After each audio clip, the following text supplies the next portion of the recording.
looks like we are streaming to a few different platforms. So if you're on TikTok, you should be live right now. You see my face, go ahead and drop a hi down below. Twitch is live. If you guys see me as well, feel free to say hello as well. Looks like our YouTube is also live. So again, if you're part of our YouTube, feel free to say hello as well. And our final one to go live right now is going to be our Facebook group as well.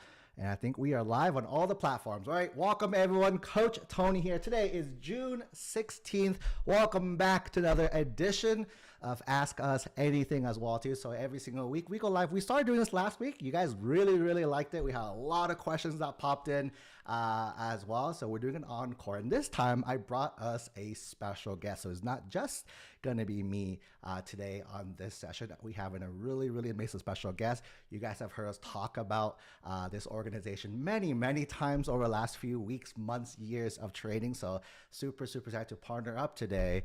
We have our friends over at UC Scout. Adrian, you want to do a quick little intro for yourself as well too? Sure thing. Thanks, Tony. Hi, everyone, and happy Pride Month. I am an outreach specialist at UC Scout, so my job is to tell people what UC Scout is and answer all your questions about it. I also have previous experience working as a UC counselor, and before that, I was a high school teacher, high school English teacher. So been working in a couple different jobs in the education field, but I love working at UC Scout and really excited to share some information with y'all today. Love it. Awesome. Yeah, so we're going to be hanging out for the next 40 minutes. We let a few folks know that we are doing a special UC Scout themed Ask Us Anything as well too. So you see if you pulled a few questions that we got over the weekend that was specific to like the UC Scout A through G, a lot of this stuff as well too. So we're going to go ahead and answer together, kind of back and forth, and kind of give you our perspectives on everything as well. So we'll just go ahead and dive straight in as well. So the first question here, what are the A through G requirements and how do we know if we are meeting them? Adrian, you want to kick us off? Absolutely. So A through G requirements are the courses that students need to take in high school in order to be eligible to apply to a public university in California. So that includes the University of California system or UC system and the California State University system, CSU system. Now, oftentimes the A through G courses overlap with your high school graduation requirements, but they're not always the same thing. So it's really important to make sure that courses in addition to your high school graduation requirements. So I'll drop a link in the Zoom chat and we can add it to the all the streaming platforms and resources for later. But you can actually see the requirements on online. Thank you, Tony. There's a link to the UC site. There's also the CSU admissions website has that same information.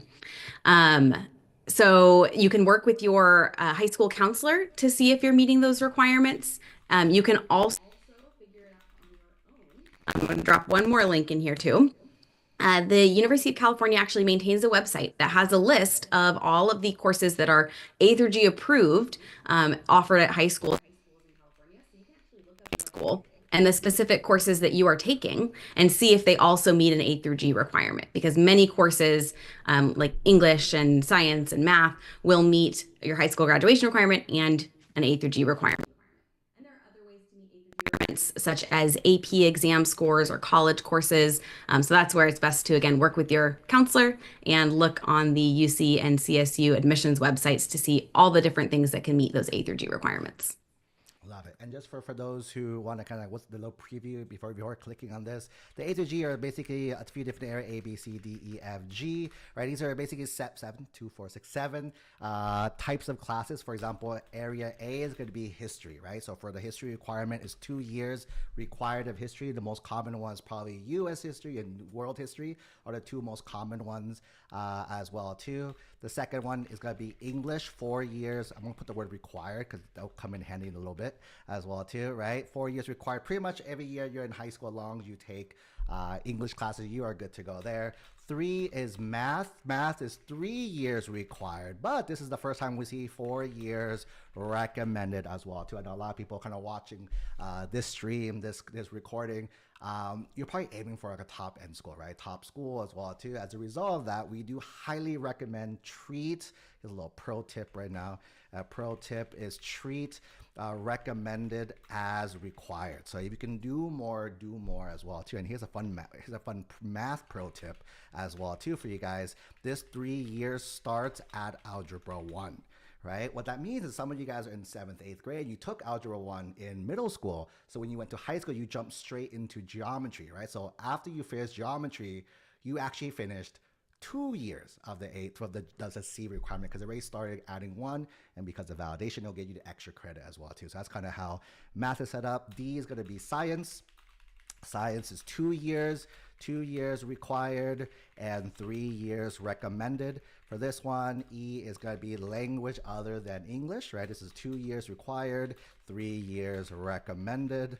As well, one of the things that Audra told us a little earlier was you can use college courses, a little trick. Here's a language pro tip as well too. Most community college language classes, right? Language classes are typically 5 units long, right? 5 units, not long, just 5 units, right? Because it's 5 units, the conversion between high school and college, one college unit is usually equivalent to 3.3 high school credits, which means if you finish that 5-unit class, you just earn 16.5 high school credits. What does that mean? That means one typical high school class, year-long class is 10 credits, which means 16.5 is actually 1.5 years of language. So this is how our students go to college and take Spanish 1, Spanish 2. That's 2 semesters, but 2 semesters, right, of college language, right, is typically 33 high school credits or 3 years of language. So you just hit the recommended year, it basically just 2 semesters or 1 full year as well. It's a cool little time hack for you guys there. F is going to be visual performing arts. This one is 1 year required. And last one, G is going to be college prep elective. College prep elective is going to be 1 year required. Here's a fun little star next to it. What the star is that you could do elective class like some of your schools offer, like psychology as an elective or leadership as an elective as well too. However, those of you who did the recommended years, that could also meet the G requirement as well. So if you went and did math, algebra 1, geometry, algebra 2, and you went ahead and did pre-calculus as well too, that 4th year will count for area 3, 4 years, and it will double dip and count for area G as well. So this is kind of the high level, what the A through G requirements are, and the classes you take will be kind of breaking from these specific categories as well. Okay, awesome, perfect. Next one I think is probably a question just for you. So what is UC Scout and how does it work? Great question. Definitely very fundamental. So UC Scout is a University of California program housed under UC Santa Cruz extension programs. And we develop and provide online high school courses. So it's a University of California program, but offering high school level courses. Now, the cool thing is all of the courses at UC Scout meet A through G requirements, with the exception of pre-algebra, that is too low level. But all of our other courses, we have 68 courses currently, meet A through G. So that means if you are behind on A through G, if you're not going to meet them at your high school, or what's more common is if you want to take a course that's not available at your high school, or you have a schedule, or you need to repeat a course, lots of different use cases, you can actually take the course online through UC Scout to meet those A through G requirements. And there's a lot more I can tell you about it, but that is the basic definition. Love it. I know that's definitely one of the things that we have our students do a lot, especially the one that's not available. Because again, working with students from all across California, even a lot of the other states as well too, some schools don't offer certain APs, right? So I think that's the one beautiful thing about UC Scout. You offer a bunch of APs our students. We have, I think, 28 APs and one, actually 2 that are in production. Very cool. Soon to be 30 APs. Love it. Awesome. Next one here is going to be how do I make sure my student is taking the right classes to prepare for UC admission? I think you kind of touched upon that. You want to kind of elaborate a little more on this one? Absolutely. First recommendation is to make sure that you're communicating with high school counselors.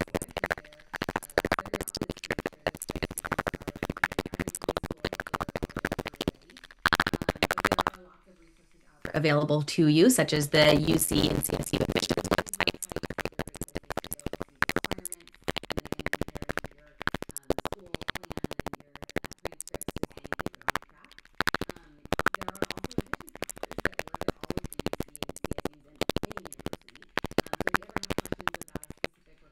a certain school, check out that school's website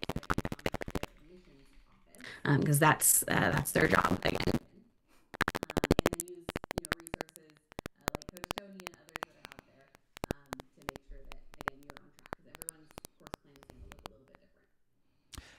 I have a side question for this as well too. I know you worked at admissions you had the UCs in the past as well too. Let's say I was a student and I was aiming for like UCLA and Santa Barbara, for example, as my two schools, for example, too. Would I need to talk to both schools and to get both approved, or would talking to one counselor be good enough?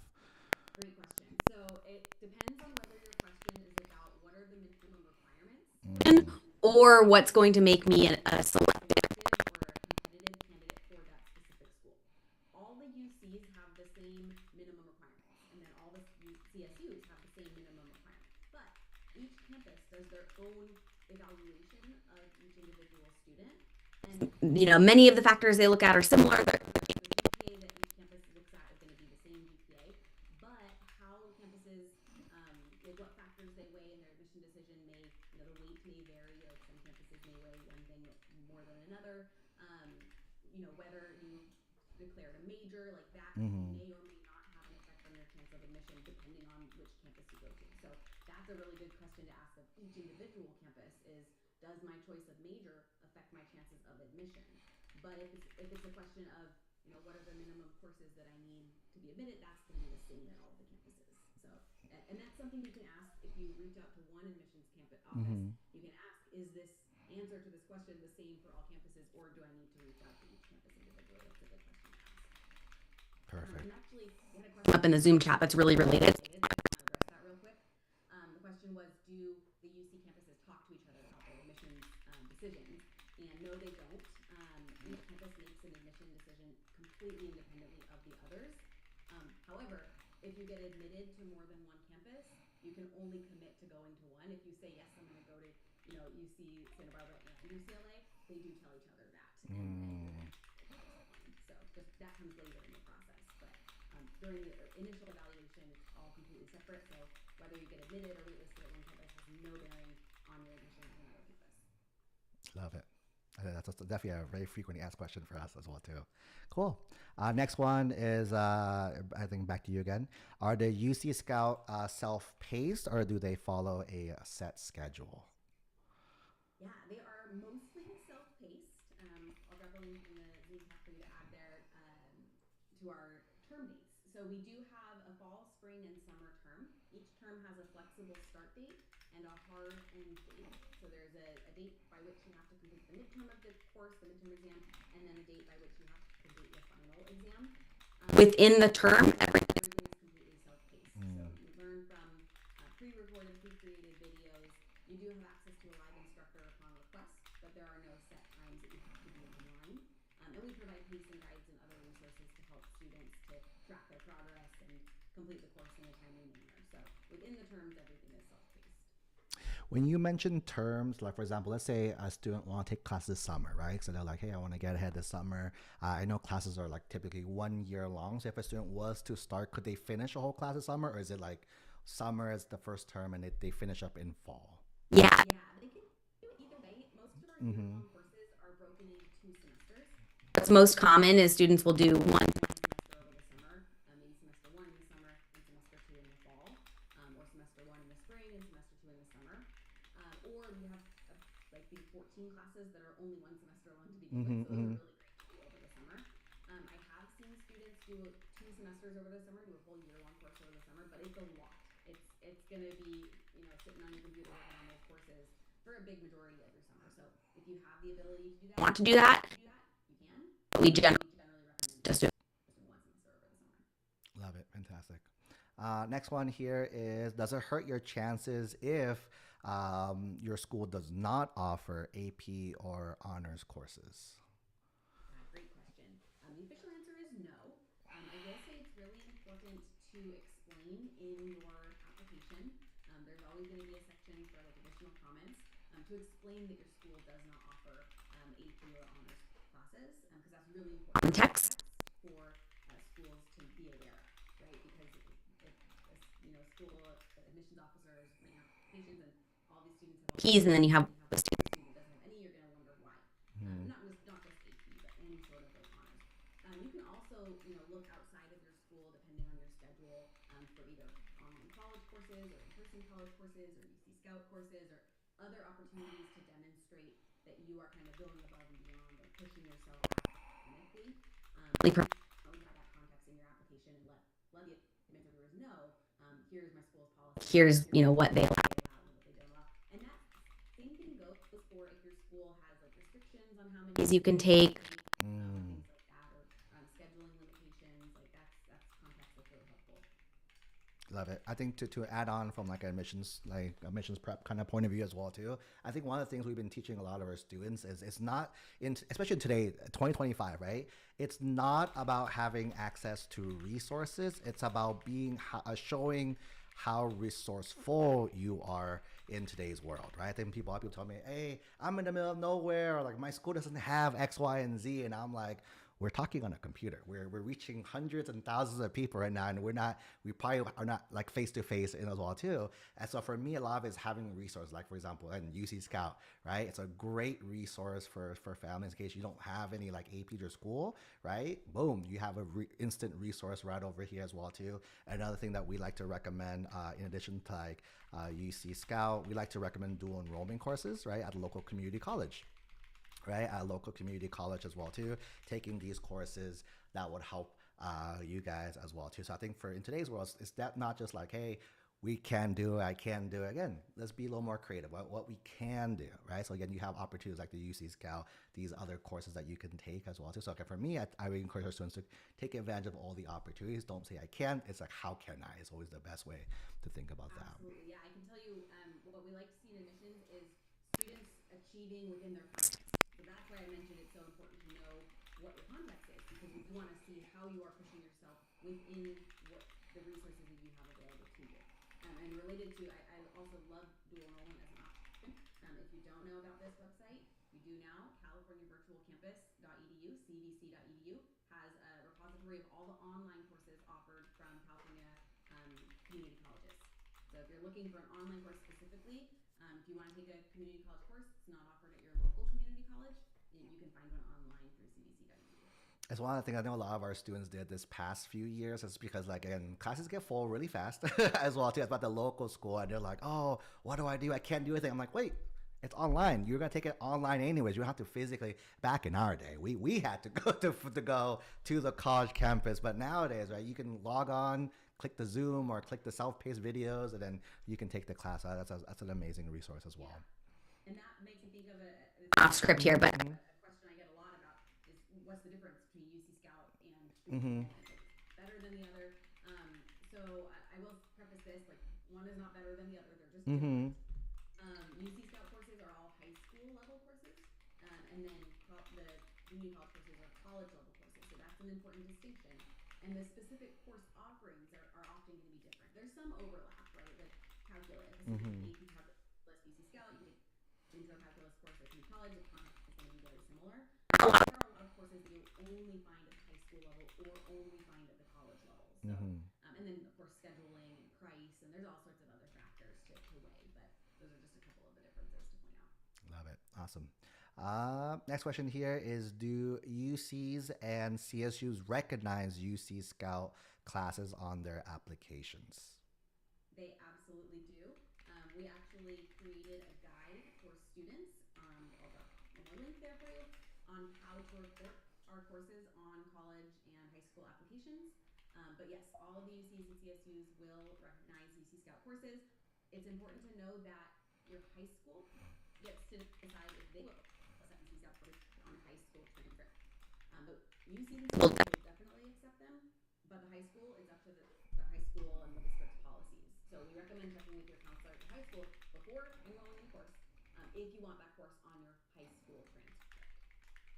I think on this note as well too. I think we hear this question a lot from a lot of families. They're like, "Coach Tony told us take this, take that." Keep in mind again, there's a few different things, right? So Adria is here. She's from the UC Scout to help you. Again, a lot of these classes do count for high school credit. A lot of people do use this to supplement high school credit. At the same time, a lot of people also use UC Scout to kind of get ahead and be competitive. I always joke that usually when you're watching these videos as well too, you probably don't have a problem graduating from high school is the thing. Our goal is to get you competitive for the various colleges is the key as well too. So the reason why we like to recommend the UC Scout dual enrollment is to get you more competitive compared to a lot of the other peers as well too. So when a lot of our students say, hey, does this go on my high school transcripts? I'm like, I don't know, maybe not, but I don't really need it to go for the high school transcripts.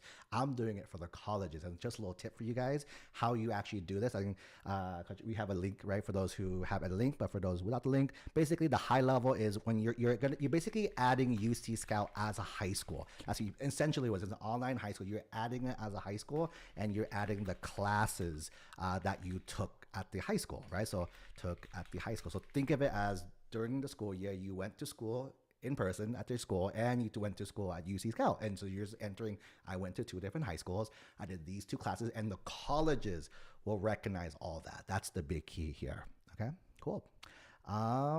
Here's a really kind of non-direct question for both of us. What's some ways to challenge yourself academically without overloading? That is such a great question, and I appreciate whoever asked that. I think you first have to define what is overloading, and that's going to look different for every student, right? Every student is capable of different things, and remember as well that pushing yourself academically is not the one and only pathway to get into, college, a UC or CSU or your top college. They do look at other factors. I still remember to this day, it's been years since I read this application, but it sticks out in my mind because, on the UC application, you have to answer 4 PIQs. And the first one I read from this student was about chicken farming, about how his family was chicken farmers. And I was like, that's odd. I've never encountered this before. All 4 of his essays talked about chicken farming in one way or another. That was his passion. That was this student was super passionate. It's a family run business. Like he was passionate about chicken farming, and it worked for his application because it was authentic to him.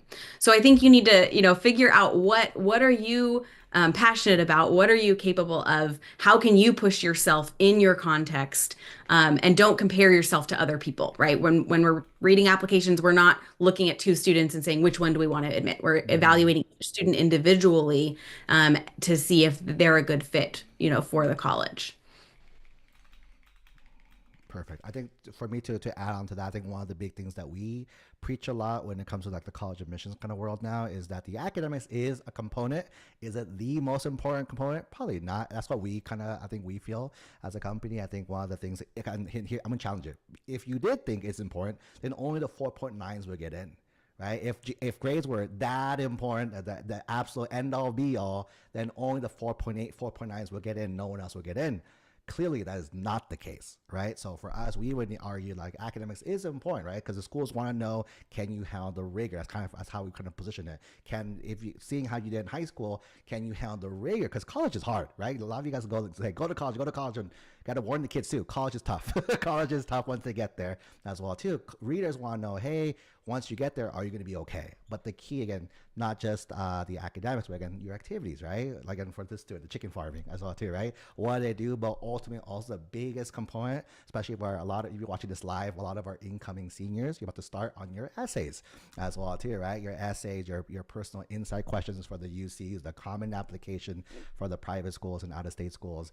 That's kind of who you showcase who you are besides just the numbers that's on your app itself.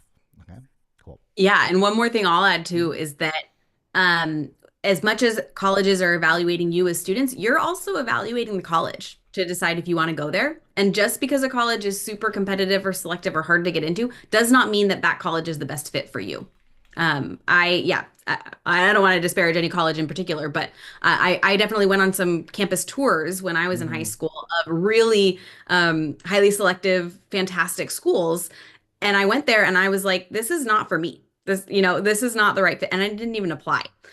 So I think it's important to remember that there are lots of colleges out there. Most of them are not highly selective, and you may find a really good fit at a college that you have a better chance of getting into.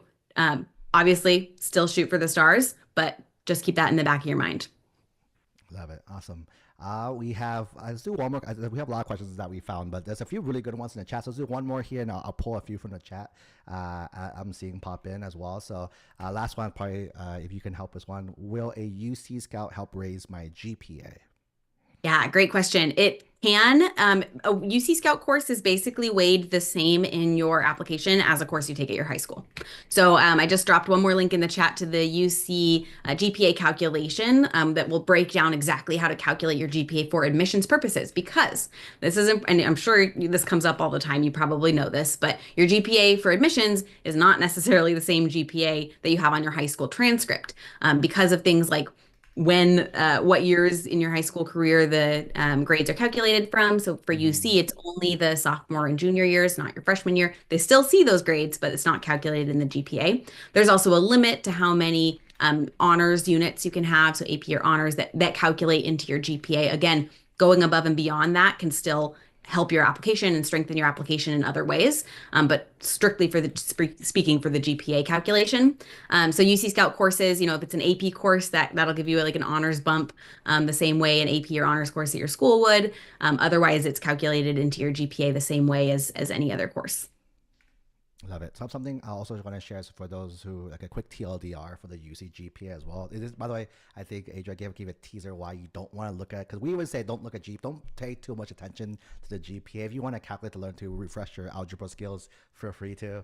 But again, 10th and 11th grade is included, but that's you kind of called out. They still see 9th grade. I keep saying that to a lot of families. They still see everything, right? It's just the calculation is between 10th and 11th as well too, is the first one. And how it's actually calculated, which again, this is where it's a little weird, is that in 10th grade, they'll count up to 4 credits. So each semester is 1 extra point, or not points, not really credits, 1 extra point. So, for example, if it's an AP year-long course, you got 2 points, right? But that's the other common mistake. People are like, wait, if I only take 2 classes, that's my max. If I take 3, the third one won't count. Let me not do my third one, and that's gonna a mistake. You do want to challenge, if you can, right? If you're doable, you can challenge yourself, go for the higher one. And where it gets a little messy, 10th plus 11th grade is 8 points total. So a few scenarios. If you do 4 points in 10th, 4 points in 11th, that's 8 points total, which is the cap, right? Let's say you do 0 in 10th grade, all 8 points in 11th grade, you do hit the full 8 cap as well too. The weird scenario, if you get like, let's say 4 points 10th grade, 0 11th grade, then it's only 4 points total. So that's kind of how the math. And it's a lot of extra algebra that you don't really need to pay attention to. Again, art just keep life simple. Don't worry too much. This is there again in case you're bored on a weekend, you want to calculate some math problems. Feel free to do that. But for the most part, again, focus on everything, right? Focus on keeping your grades strong all 4 years, keeping the rigor again through UC Scout, through your school's APs, to do enrollment, just increasing the rigor to show you can do that as well too. Okay, cool. Absolutely, yeah. 100% cosign that, GPA is just one factor. There's no prescriptive, like you get this GPA, you're going to get in, or you don't get this GPA, you're not going to get in, nothing like that. And yeah, another factor separate from GPA is the rigor of your course load, which includes 9th grade GPA scores or grades and 12th grade courses, right? Like if you're taking a super heavy course load, 9th, 10th, 11th grade, and then you decide to take no APs and no rigorous courses in your 12th grade year, you're just going to coast. Like that is not you pushing yourself. Exactly. Cool. We had a few questions. I think that would be kind of perfect for those who are kind of interested in like the UC Scouts as well too. One question here is, it seems like the summer term has already started on May 28th. Our high school only ended last week. So this is our first day of summer. It's been so busy, and now we're trying to set up summer classes. However, she missed 2 weeks. I'm assuming this student, in case they were interested in UC Scout, could they still register? What should they do in this scenario? Absolutely. Yeah. So our final enrollment is not until June 26th for this summer. So that means you can still start a course now up until June 26th. You have until August 6th, the end of the term, to complete that course. Everything is self-paced, so you're not behind, but because you're starting a couple weeks into the term, that means you're going to have to spend more hours per day or per week on that course to complete it in time. As an overall average, we estimate that most of our online courses take between 70 to 80 hours of work to complete one semester. That's for a not an AP course. For an AP course, we estimate between 90 and 100 hours to complete one semester of a course. So you would just want to plan that out with your schedule, do the breakdown of how many weeks you have left in the summer and how many hours that course is. And we have those pacing guides in the course to help you as well. But you're not behind. You're just going to need to spend a little bit more time per week on that course to finish by the end of the term. Just to get my dates right again, the last day to enroll is June 26th, and you said you have Yep. up to August 6th or 26th? August 6th. August 6th to finish. 6th. Gotcha. Yep. Okay, perfect. Cool. So as that, and then another question that came here is, what if I signed up for UC Scout AP English Lang at the same time I'm taking the course at school to use it as an extra study resource? Should I finish the UC Scout if I already got an A in my school's course? Will UC admission offer C incomplete courses? Yeah, good question. So, first, I'll mention that in addition to our online courses for credit, which is our on-demand plan, UC Scout does have a plan type called the Basic Plan, which is actually free for public school students in California, and it's only $29 per course for everyone else, that provides access just to our instructional videos. So it's not the whole course with all of the assignments and teacher access, but it does give you that extra resource. So that's what I would probably recommend in this scenario if you're taking a course at your school, is to sign up for the basic version at UC Scout, which is cheaper and is not going to generate a transcript with a final grade. If you do sign up for the on-demand course, if you stop that course before the midterm exam, you won't get any grade at all on your transcript, so it won't show up. But if you go past the midterm exam, you will get a final grade, and you're going to have to explain that on your college applications because schools are going to want to know, why did you take the same course twice? And we generally don't recommend that, especially because, again, of that heavy workload that I just mentioned, how many hours you need to spend on the UC Scout course. That's going to be a lot of work for you that we typically don't recommend. And I'm not even sure how that would be calculated in your GPA if you're taking the same course in the same term at two different institutions. So personally, I would advise against that, but talk to your counselor and yeah, and then maybe look into the basic plan is what I would recommend. Love it. Fantastic. And another one here is, what's the earliest grade a student can take UC Scout? Will it count in middle school? Sure. So we don't have any age or grade restrictions. The youngest student I'm aware of is we actually had a third grader take an AP course, which is very unusual. Generally don't recommend that. Again, want to stress, work with your school counselor to figure out whether you should take a high school course in middle school. Definitely don't, I had a parent ask one time, can my kid sign up for this course, through UC Scout that they're planning to take at their high school next year? Mm-hmm. And I was like, don't do that, because if they don't do well in the UC Scout course, that's the grade that's going to stay with them. Mm-hmm. Mm-hmm. So in terms of whether it will count, if it's up to your high school, again, if they will accept that credit. So even if the student's in middle school, it's up to the middle school if they'll accept that credit, and they probably won't in most cases, just because it's a high school level course. But again, it's up to your school. In terms of whether it will count for an A through G requirement, yes, it'll still, as far as I'm aware, count for A through G, but you might want to double check that with somebody who works in admissions, Mm-hmm. whether it will count if they take it in the middle school, because I don't want to provide any misinformation. Awesome. We have two questions here that kind of somewhat related. They're both about transcripts, that's why. So one question was, will students receive an official transcripts? And the other kind of related question is, how long does it take for UC Scout to send the transcripts to the high schools? Yes, great questions. Yes, we do provide official transcripts for those on-demand courses.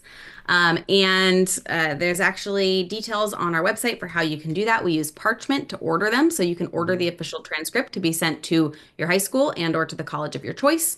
The timing, let me see if it actually says on our website, typically takes between 5 to 7 business days to process, and that's after you have a final grade. So first you have to wait for your final exam to be graded, get that final grade on your account, and then it takes 5 to 7 business days usually to get that official transcript. Keep in mind too that you don't always need an official transcript. Mm-hmm. For example, when you're applying to college on the application, Many schools just ask you to self-report what grades, what courses you took and what grades you got. And it's not until after you're admitted and you decide where you're going to enroll that you need to send official transcripts, because they do cost money. I think it's like $12 or something like that every time you get an Correct. Yeah. official transcript around there. So yeah, just make sure that you wait to see if you actually need an official transcript before going through that process. Yeah, that's exactly what I was gonna add as well too. Most schools actually don't ask anymore. It used back in the day. Everyone asked for everything, but they realize it costs add up a lot, especially if you're applying to multiple school and you're sending it per school as well. For those of you, like an example, let's say you do your high school, UC Scout, community college. That's 3 transcripts right there alone to X school. So again, schools are very they're aware of that. So again, like Adrian says, you gotta self-report, right? You're gonna self-report your grades on the transcripts as a reader. I assumed everything was true. I didn't question it as well too, right? We don't question. We're like, sounds good. And then once you get accepted to that one school, then they'll ask, okay, cool, you accepted. Now send, and you finish your final grades. Now send in your official transcripts to all the schools that you wrote on your application. So then that's when you send your high school transcripts, your UC Scout transcripts, and if you do enrollment, your college transcripts, and they'll vet, right? They'll vet after that. Again, pro tip, don't lie as well too, because you don't want them to find out that you misled them the entire time and they found out back then, because back then you can't do much anymore. If they were like, "Ooh, this is a matchup, you said you got an A, it was an F," as well too, is that. And here's a question that that might kind of relate to that as well. Person asked, what if you did better in some UC Scout than others? Can you pick and choose which classes to present? Great question. You have to, like Coach Tony said, 100% don't lie. Report your entire academic history on all of your applications, including all the schools you've attended, all the courses you took, all the grades you got accurately. That's super important. It's actually considered academic dishonesty if you intentionally withhold information like a grade in a course. And I have seen students who got admitted to a UC and then had that admission offer revoked Oof. if it turns out that they lied on their application. So of course, if you make an honest mistake, you can follow up and rectify that. But yeah, definitely you have to report all the courses and grades that you took in the terms that you took them. How that affects your GPA calculation may depend on the school that you're applying to or the university system you're applying to. But all schools are also going to make you like sign, a waiver when you apply saying Mm-hmm. swear that this is all accurate and complete information. So that's another layer, if you withhold a certain course grade, not only did you withhold that grade, you also lied about it when you swore that you were providing your full academic history. So yeah, don't do that. Awesome, perfect. We have a lot more questions, but we are running out of time. Did anyone enjoy us really quick in the chat? Drop a quick yes in the chat if you enjoyed this session. And we may have to do an encore, Adrian. I think we have a lot of questions here. This is So a lot of the hearts are anytime. This coming is my in jam. I love it. as well. I see a lot of people, a lot of yeses in the chat from all different platforms. They're coming in. So we may have to do an encore part 2. But just to kind of kick us out, I saw a lot of our families are kind of asking, like, okay, cool. So how do we get started? So just let's kind of wrap up with that. So let's say students were interested in getting started with UC Scout this upcoming summer right away. What do you recommend as their like literal next steps? What should they be doing to get started with that? Yeah. First, check out our website, ucscout.org, ucscout.org. And if you have any questions that are not addressed today, you can always reach us at ucscout@ucsc.edu. That's our email. And that's also listed on our website. There's a phone number on our website. You can call us. But on our website, you can find out all the courses that we offer. You can actually search by if you want AP or non-AP, if you want 1 semester or 2 semester course, A through G subject area. Like there's really great search functionality. Every course actually has its own homepage on our website that also tells you, are there any prerequisites? What content's covered in this course, and has a link to sign up. So you can just sign up directly online.